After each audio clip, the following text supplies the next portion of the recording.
OMG, finish na. Grabe, nanlumo ang palasyo at kongreso.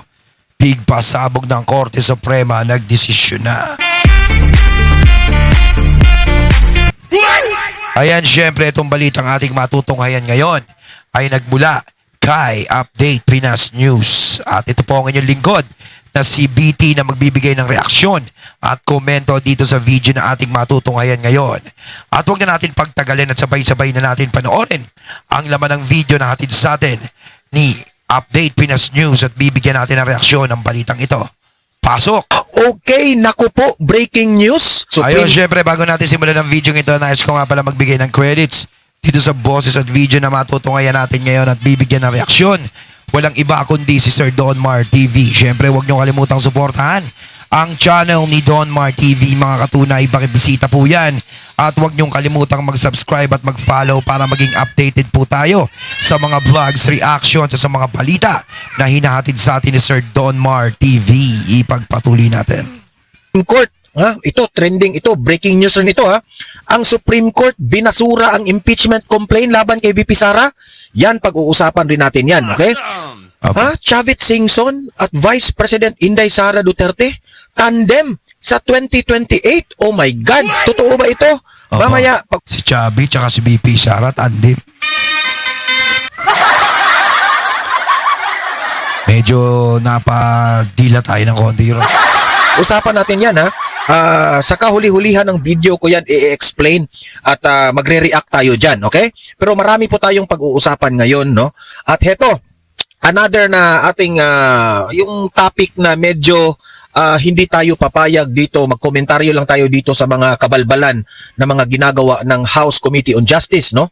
Na itong Kamara, itong committee ng Justice, bumotong may probable cause para ma-impeach si VP Sara. Actually, ang dami nyo pang drama dyan, eh.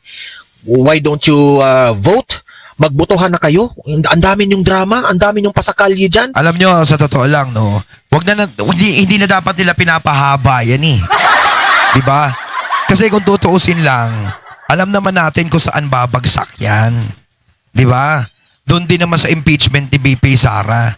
Gusto din naman nilang ma-impeach si VP Sara. Bakit pinapahaba pa nila ng pinapahaba yung istorya? Hindi na lang nila i-summarize para matapos na. Ang dami pa nilang paligoy-ligoy na ginagawa, eh. Diba? Kumbaga, dire-diretso na dapat. Oh, pinapahirapan pa yung sarili nila kakaimbestiga dyan. Pinapahirapan pa kung meron pang mga harap-harapan na ganyan. Diba? Nag-aaksaya lang sila ng panahon. Tapos gusto pa nilang paharapin si VP Sara dyan. Isa nga lang din ang babagsakan yan. Impeachment pa rin ni VP Sara. Okay sana, eh. Kung magagaganyan sila, tapos paharapin nila si VP Sara kung may magbabago. Ang problema, wala namang magbabago. Ganun pa rin naman. Ang dami nyong pautot na para makuha lang kayo sa media. Ang dami nyong ingay. Mga tanga-tanga nga, eh. Kumbaga kung yan ang proseso nila sa buhay na gusto nilang mapansin ng media, mali yun. Diba? Kasi sa totoo lang, bad publicity yung nangyayari sa kanila, hindi good publicity. Okay lang sana kung good publicity yung lumalabas sa kanila, kaso nagiging bad publicity. Lalo silang sumasama. Diba? Sila yung nagiging masama sa tingin ng taong bayan. Hindi bumubuti yung tingin sa kanila. Para kasing ang tingin ko sa kanila, parang napakamanhid nila para hindi nila nararamdaman yung mga nangyayari. Yung tipong yung mga taong bayan, suklam na sa'yo, pero ikaw parang proud na proud ka pa sa sarili mo. Dire-diretso ka pa rin sa ginagawa mo. Botohan na kayo? Di ba? Hindi nga nagdadrama itong Senado, kayo pa kaya, di ba? Mamaya atin yung kukomentaryuhan yung mga kabalbalan lang ginagawa nila. Pero guys, bago natin itatalakay itong mga maiinit na topic natin, help me po muna na i-like at saka i-share itong video natin para guys kakalat ito sa taong bayan. Yeah, like at and sa share mga the video. first time na nanonood dito ay makaparticipate sila, no? Importante na mag-share tayo, like dito sa video na ito. Para naman guys ay mabasa ko yung mga comment ninyo, okay? At sa mga first time dito sa aking channel, kung first time yung nanood dito at nagustuhan nyo ang ating talakayan, yung ating banatan, ay mag-subscribe na rin kayo para updated kayo lagi sa ating mga trending na balita. Ang subscription po ay walang bayad yan, libre lang yan, okay? So paldo na kayo dito. Okay, so unahin muna natin. binasura itong impeachment ni VP Sara ng Supreme Court. Totoo ba ito? Ito, ang katotohanan dyan. Panoorin natin itong post na ito. Supreme Court, binasura ng balita ngayon. Ito po ay pinost kanina lamang po. Breaking news.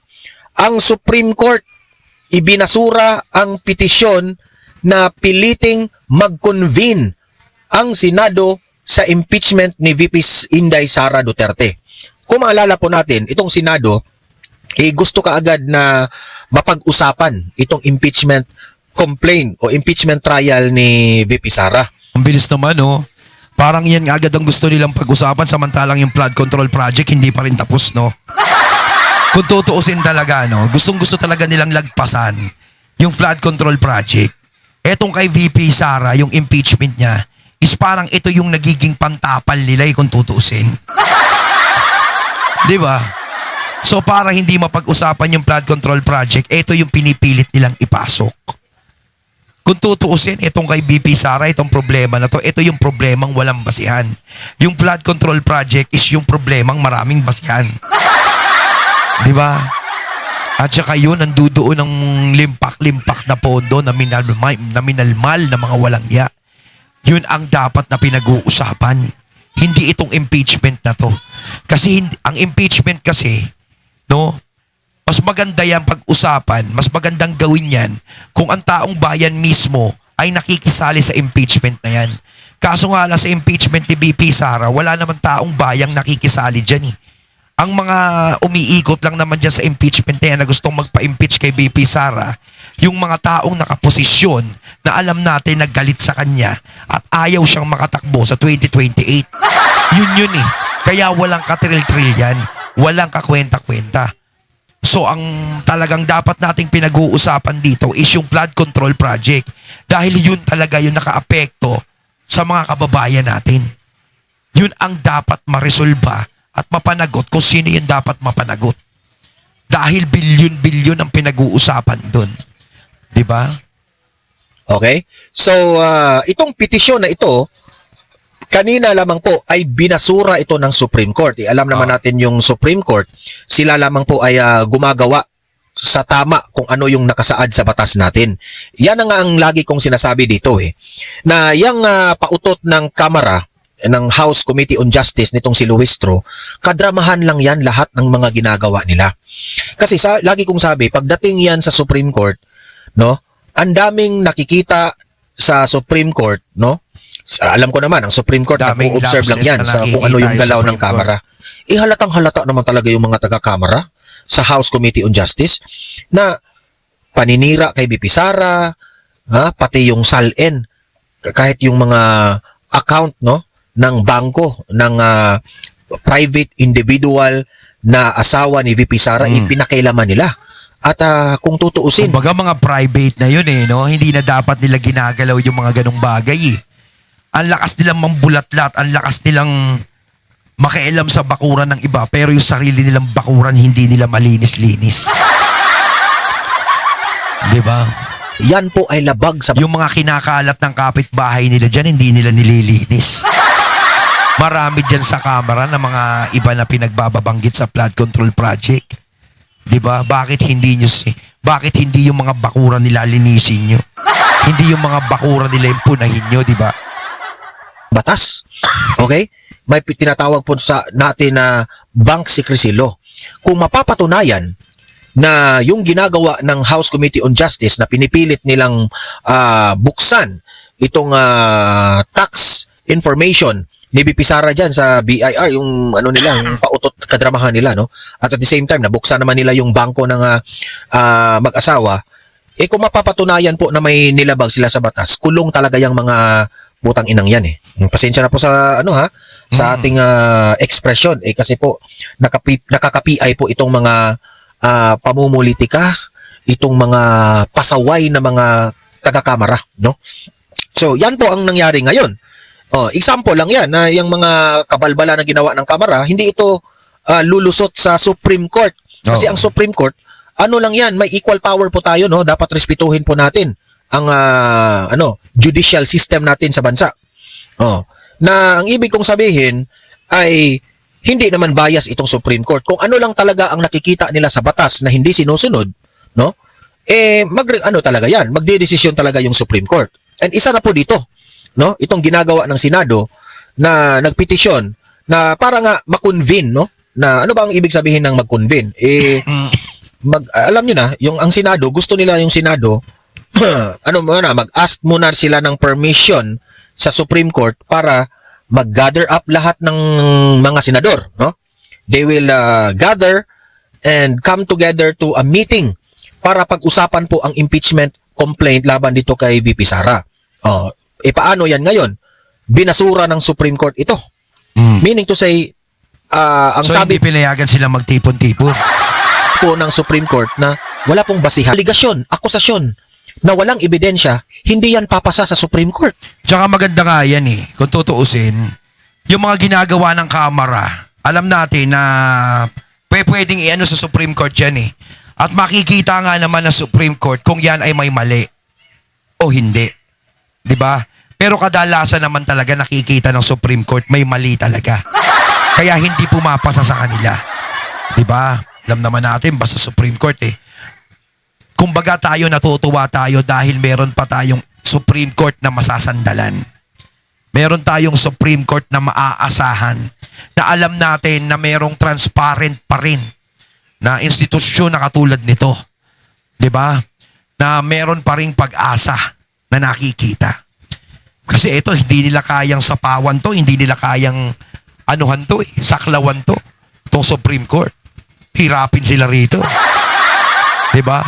Dati kasi talagang ang Senado, inaasahan din natin yan na magiging transparent nung si Chispa at saka si Marcoleta ang nandoon. Pero nung simula nung nawala sila ron, parang ang hirap magtiwala ngayon kasi iba na yung nakaupo ron. Iba na yung mga nakaposisyon doon. 'Di ba? Ang hirap ng pagkatiwalaan dahil alam natin kakampi na yun ng mga tropa-tropa. Yan ang ating sabi pa dito sa balita na ito, sa desisyong 14 ang bumoto, okay? 14 ang bumoto na ibasura at 0 ang bumoto na ipatuloy. 0 walang bumoto. At isa ang nag-abstain. So 14-0-1. Okay? Meaning to say, majority sa mga judges dyan, no? Iginiit ng Korte Suprema en banc na walang sapat na batayan. Okay? Walang sapat na batayan. Take note of the word na ginamit. Walang sapat na batayan upang gamitin ang mandamus laban sa Senado. Meaning to say, there is no connecting relevance para pag-usapan ito. Isang kapwa sangay ng gobyerno na may sariling kapangyarihan. Di ba? Ang atin pong Supreme Court, irerespeto natin yan lahat. Walang pakialam ang executive, hindi pwedeng i-overpower yan ng legislative, kundi irespeto natin ang judicial system. Iyon. Di ba? Meron po tayong sariling kapangyarihan sa ilalim ng konstitusyon ng Pilipinas. Yes. Malinaw ko yung in-explain So, alam ko, iiyak na naman ang mga dilawan, ang mga loyalista, ang mga taga-Kamara House Committee on Justice na atat na ma-impeach si VP Sara.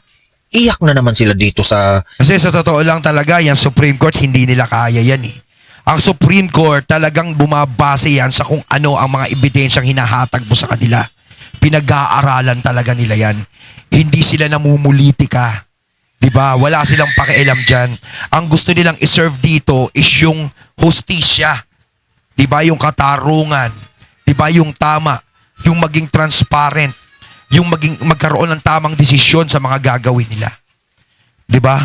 Hindi sila pwedeng magkamali dyan dahil syempre, maraming masisira. Diba sa kanila? Syempre alam naman natin, hustisya sila Sila ang nagpapagulong ng katarungan sa mga tao. Kailangan hindi sa kanila masira yon. Diba? Kaya alam natin ang Supreme Court is 100% hindi yan lalabag sa ganun. At alam natin na magdidesisyon yan ng tama. At pinakita naman nila yan nung mga nakakaraan pa. Diba? Kaya nga naman, yung mga enjoy dyan na gustong ma-impeach si VP Sara, hindi pa yan ang huling halakhak nyo. Dahil sigurado yan, meron pa kayo Supreme Court na haharapin kung tutuusin. Diba? Siguro sila, inis sila sa ganyan, no? Minsan sinasabi nila, bakit pa kasi may mga Supreme Court na yan? Diba? Hindi na nga ginamit kay PRRD yung Supreme Court eh. Diba? Na dapat naman talagang gamitin. O, kay BP Sara, parang siguro inisip na sana hindi nilang dumaan sa Supreme Court para ma-impeach si BP Sara. Ibinasura ng Supreme Court. Ayan, dated April 29, 2026. Ha? Oh. Ano kayo ngayon? Di ba? Yan ang sinabi ko sa iyo, Luis Tro. Ang dami mong drama sa camera na akala mo naman... Si yung mga- Luis Tro naman kasi parang nagpapabibo eh. Yung feeling niya parang napakatalino niya. Parang napakatalino niya pa kay VP Sara. Parang napakagaling niya. Di ba? Bayad muna utang. mga padrama nyo dyan, maniniwala ang taong bayan sa inyo? Sa totoo lang, hindi. Nandidiri po ang taong bayan sa inyo. Yung mga script ninyo nakakadiri. Ewan ko ba kung bakit pa rin sila nag-i-stay sa mga posisyon nila eh, no? Parang antibay-tibay pa na nila sa mga posisyon nila, mga hinagalawan nila. Hindi sila matanggal-tanggal. Sana naman mga taong bayan, no, mamulat na tayo sa mga susunod. Magluklok naman tayo yung alam naman nating may silbi sa bayan. Hindi yung parang pabigat lang sa bayan. Yung tipong mga nagpapabibo lang, di ba? Ay naku, halatang halata, kaya hindi kayo Mantakin mananalo. nyo, nagpapakahirap kayo pumila sa init ng araw tapos mga ganitong tao lang pinapanalo nyo.